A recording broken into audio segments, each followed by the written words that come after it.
Well, it's definitely had a lot of evolution, and it's definitely more of an aesthetic and functional upgrade. It just used to be a curtained in platform. As you go out right there, in front of or the Titantrons above you, you go out through that little entryway.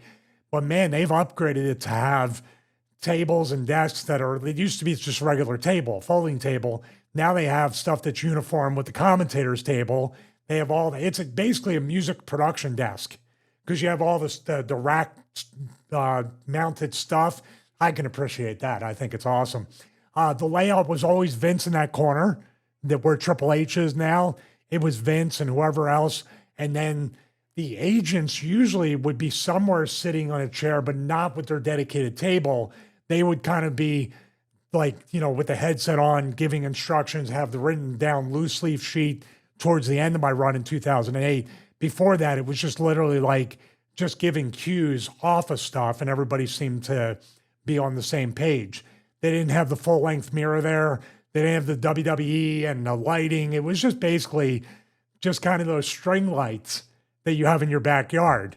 And, all around there, it was a very dark location. And then you go through the curtain, do all that stuff.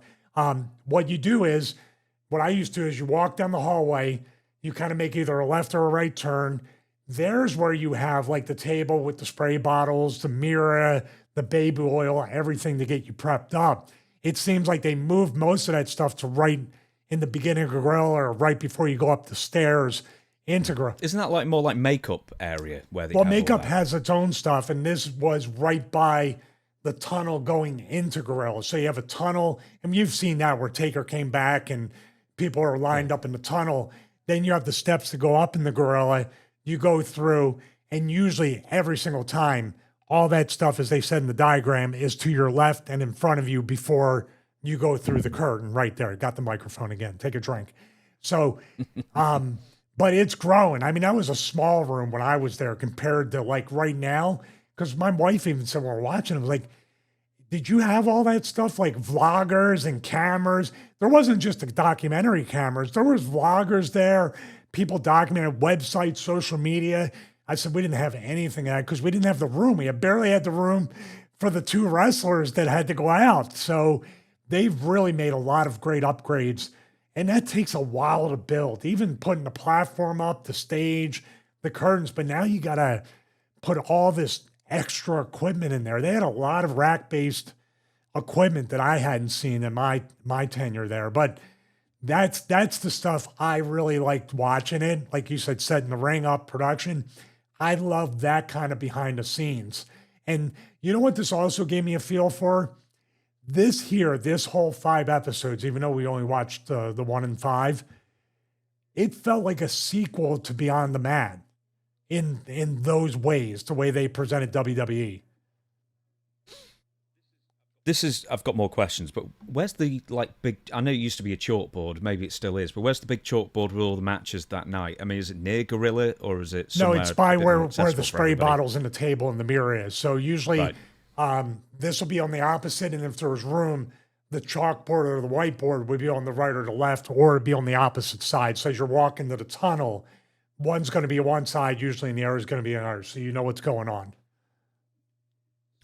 So, instructions given then, what were the kind of instructions that you would be given just before you went out there? I mean, obviously it's going to be how much time, I guess, because I'm sure everybody who listens to these kinds of shows and podcasts and whatnot know that live TV, everything changes constantly. So apart from, or you can talk about time as well, what last-minute instructions would you be given in gorilla position before you go out to the ring? Well, I remember one time Chris Masters was told to hit me as hard as he can right before he went out there as Arn Anderson. I wish that last-minute instruction didn't come through. Usually it would just be like, seeing the day of Vince Russo, which was at the tail end of his and I was in the beginning, he would be reminding you of what happened last week, what you feel like, how you should go down to the ring. If we've criticized it, you basically just got beat up the week before and you're still smiling and doing your NXT cues of the poses. But there was a time where even Vince would pull you aside and say, You're pissed off. You need to get to the ring, go right into the ring. Let's jumpstart this. He doesn't. Sometimes it would be like, he doesn't know you were jumpstarting. We need a real reaction. That's not being mean or kind of tricking anybody. That's just getting the real live reaction that, whoa, wait a minute, kind of stuff. That's the kind of thing. Or you obviously get your time cut and you get your time extended. That changes in the ring as well. That's the most terrifying part, is when, to me, getting extra time was worse than cutting the time. Because I can always cut things out in my mind. But if we got to add 2 minutes, we have an unforgiven situation on our hands with that. Would, in gorilla position, you'd ever get any information as far as like safety concerns with like the ring or maybe the crowd or something like that? Would they say, hang on, there's a pocket of like drunk fans there, watch out for them? No, but with WWE, if there was a problem at the ring, they can get on it right away and fix it.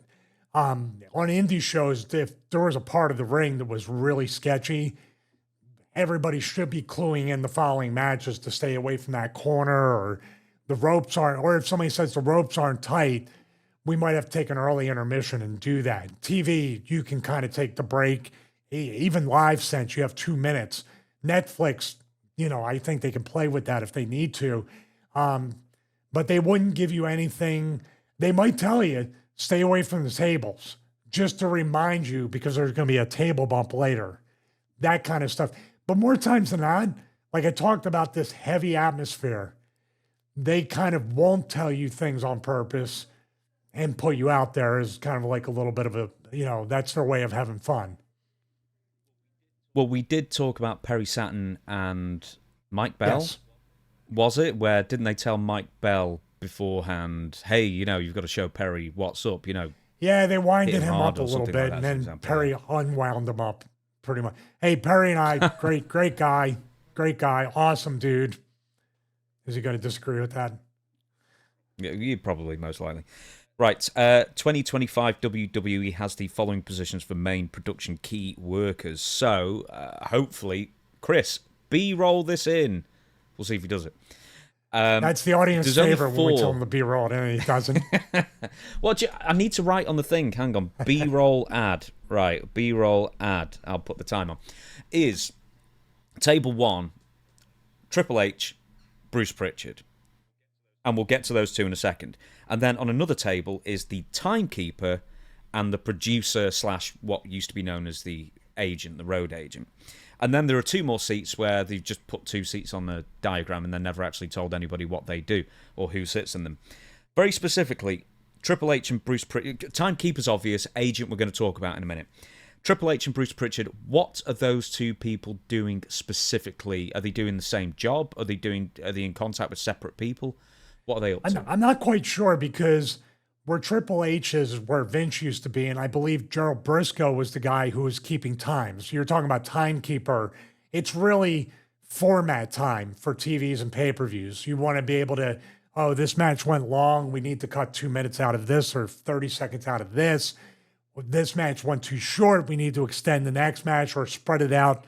Is that the timekeeper's? Yes. Is that the timekeeper's role, Billy. or does the timekeeper tell Bruce or Triple H or whoever, and they make the decision to do cuts down the line? Well, yeah, I mean, it might be approval by Bruce and Triple H based on Kidman, but Kidman is the one keeping the format times, the match times, to make sure it's called hard time. You need to end. We need the show to be within 3 hours. And sometimes you get the overrun. Sometimes you end an hour and a half or an hour. I wish an hour and a half early. Yeah, it's not 3 hours, but 2.5 on Netflix now. But I honestly couldn't tell you, dude. I'll tell you what, there's a lot of people out there. If you ask them, and I think it's been a running joke, what does Bruce Prichard do? And okay. I mean, he's got a great mind for the business. He's been around. He understands it. He has been a producer and an agent of segments to get things rolling. But sitting next to Triple H, I honestly couldn't tell you what his job is. They didn't tell you exactly what Bruce did? Not really. I mean, does he liaise with the truck? Does he tell the truck when to play the music, the entrance music? Does he time anything out for the commercials? I honestly couldn't tell you. Does he warm the seats? Well, he's definitely doing that. I just couldn't, I really couldn't tell you. And it was a joke when I was in WWE, when he was there. What does Bruce do? Terry Taylor even said, we tried to figure it out. We didn't know what Bruce did. Bruce is going to be coming Which up means he's more, the a best little on down the politician line. and the best worker ever in the history of the business. Apart from Dave Meltzer. I think better than Dave because he makes more than Dave Meltzer. Ooh. Huh? At least Okay, Dave, right? so, At least Dave, writes something, right? So there's a production truck out at the back of the arena as well. So what is the truck specifically responsible for, best to your knowledge? What is Gorilla Position responsible for, to the best of your Well, they knowledge? definitely communicate with each other. They communicate with the ref in the ring. They communicate with other people as far as maybe even Stanford if there's an Unforgiven situation. There could be all these different things. But you have the director, which was Kevin Dunn, David Sahadi back in the day. And now I don't know who it is. It's a cool... Well, it used to be Kerwin Silfies for like decades. Oh, I remember him. Yeah, he was a nice guy. Yeah. So you had different people doing different things, but you also had, you had assistant directors in there. You had some other people, but you have people manning an NFL level production truck with all the screens, the time code, the looks like the music studio panel and everything, the control surface. And they're calling that. That's the most difficult job. You're looking at this screen and you're giving them 15 to 30 seconds, like Abyss said during that. You're giving them a 15 to 30 second buffer of switch to camera 3, switch back to the main, switch to here. Here's what's coming up here. It's almost like you're living in an alternate timeline in your mind before it happens. It's very off-putting if you don't know what you're doing. Best I understand, the truck is, for all the camera cuts and actual directing, actual making of the TV show, and then the Gorilla Position is more making sure that everybody's out there and doing what they should be doing, more ring stuff. But then the agent, as well as I'm presuming Triple H and Bruce Prichard, are also helping with the timing of music and the timing of camera shots, as you said. We'll be talking about the agent's role in a second. The agent is forewarning the truck what major spot and where the cameras maybe should be, but then where does the director fall into that? Do they know the match in advance as well, and they know there are certain spots where... So the example they gave was, we want CM Punk looking to the top of the cage. There's the shot. That's what we wanted to see. Yeah, I think this is where, and I assume now there's a TKO person, a UFC person, a non-wrestling person running that truck, directing that truck. And that makes it it's already a difficult job. That makes it much more difficult if you don't understand, because there's only so many ways you can go with a wrestling match, an angle, other things. And you and I could probably step into that director's truck and have somewhat of an idea of, okay, this is where we need to go, cut to the handheld here, go to main, get a shot of Punk. I think if you have wrestling experience, you can direct a wrestling show. Is it going to be stressful? Are you going to be soaked with sweat at the end? Yeah, probably. It's extremely exhausting, but put an actual Hollywood director in our UFC, you're not in the same environment. You're going to miss a lot that we would catch. Do we know the technical terms and what to do and how to do it? No, but we know how the wrestling show should go, and we could probably step into that pretty easily. I've done that. Have you? I've sat in a galley and directed shows. Yeah, it is so stressful. Even when you're just doing practice shows, because that's what I studied at degree level, and it's so stressful. But is it pressing it the buttons, making sure at the camera's in the right position? Nah, I just found it terrible. My teacher, one of my tutors, used to do like big music events. So, big stadium music events, all around the world. And that was really, really... I couldn't imagine me ever doing that. Because one flub, man... because you've got to constantly look at 10 different cameras, all on these monitors, right? And then you have to, in your mind's eye, know which camera is set. And then you've got, like, the preview screen of what you're going to switch to. And then you've got the screen which is actually on. And you're constantly thinking... like camera 2, then you switch and then you get it right at the same time, because you see it, in production flubs where the camera's not ready, or the camera thinks it's off when it's still on, and then it zooms out and wiggles all around and stuff, and that's what you're trying to avoid for hours on end every single week in WWE's Well, case. here's the thing with wrestling, and there's a lot of latitude and ways to recover if you make the mistake. For instance, if say there's a Braun Breaker spear, the super spear around the outside of the ring, they know to go overhead now. But say that like they don't switch to overhead in time, and they have something from the hard camera or a handheld that's kind of in a corner that catches it like between the ring post. Okay. All right, we missed that. Let's get that overhead shot. Cue up that overhead shot for replay. All right, let's go to picture-in-picture replay.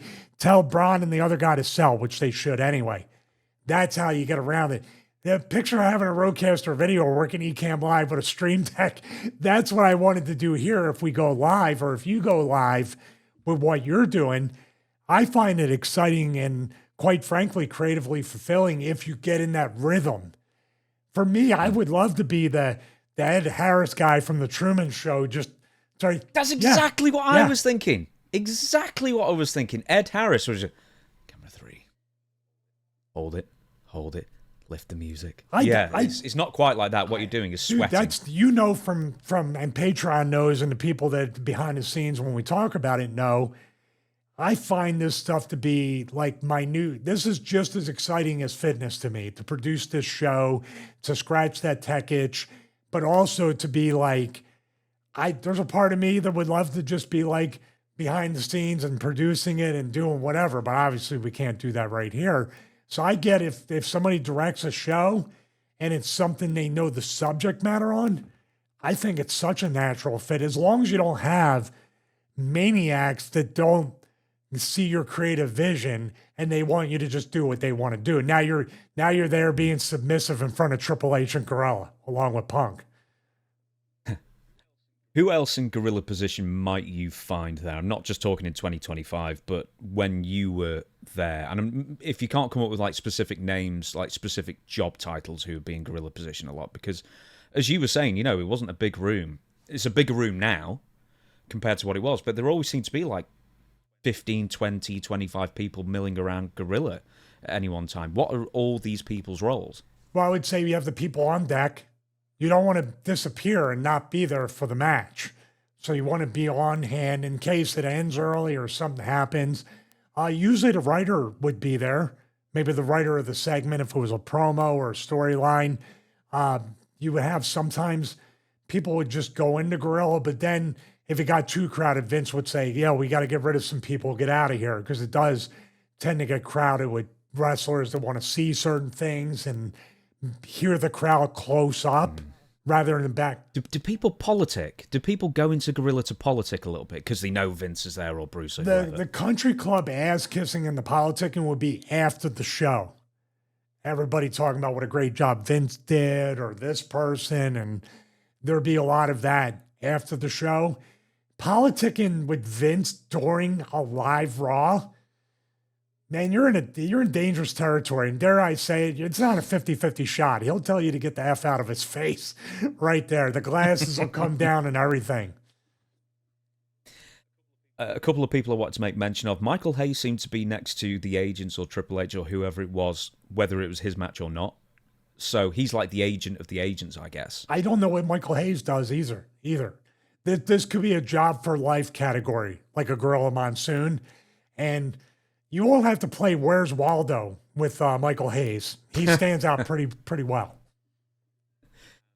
And also William Regal, who we know has got, a pretty big part to play in WWE these days. Triple H is one of his best friends in real life as well. It's why he ended up, I imagine, leaving AEW early to go back to WWE.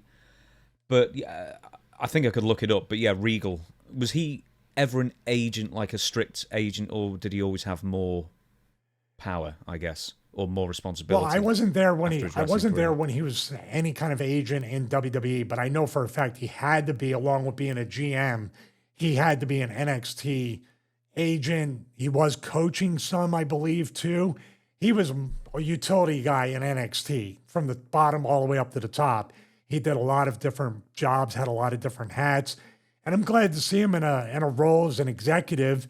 And once again, I say a lot about WWE, but Vince McMahon and now Triple H will give, and Terry Taylor's in there too, with the William Regal job for life category. At least it seems that way at this time.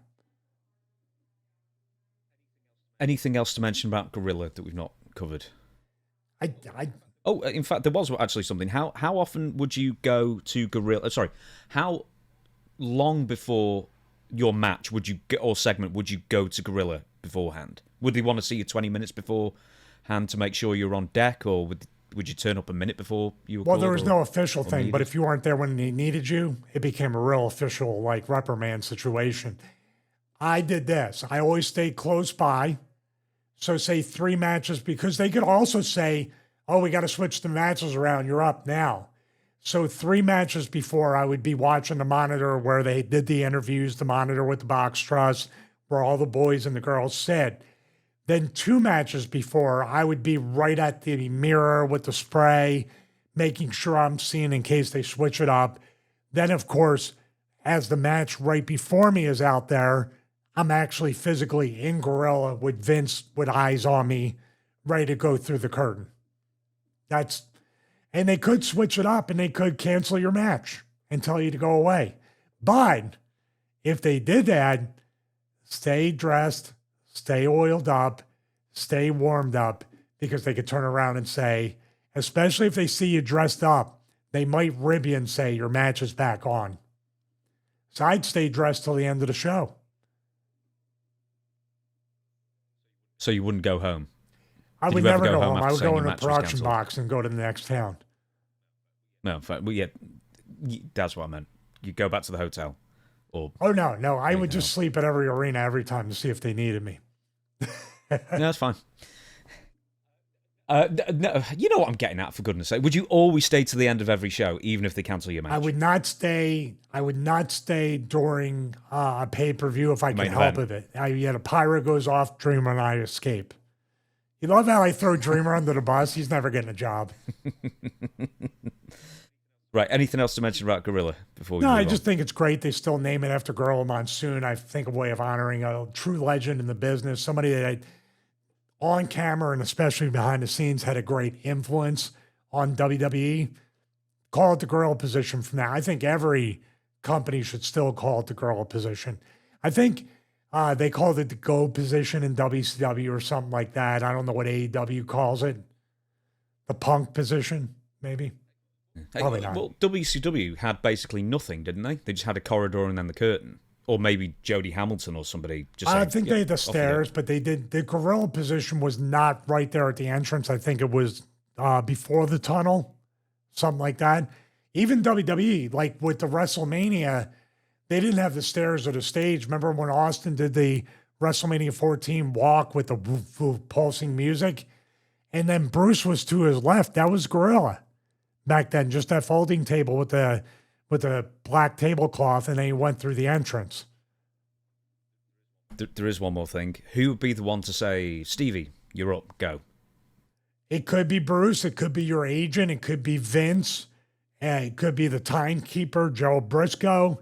It could be any one of those. Usually it would be the music hits and Briscoe would go. Vince wouldn't say anything until he'd come back in the glasses or the thumbs up or whatever like that.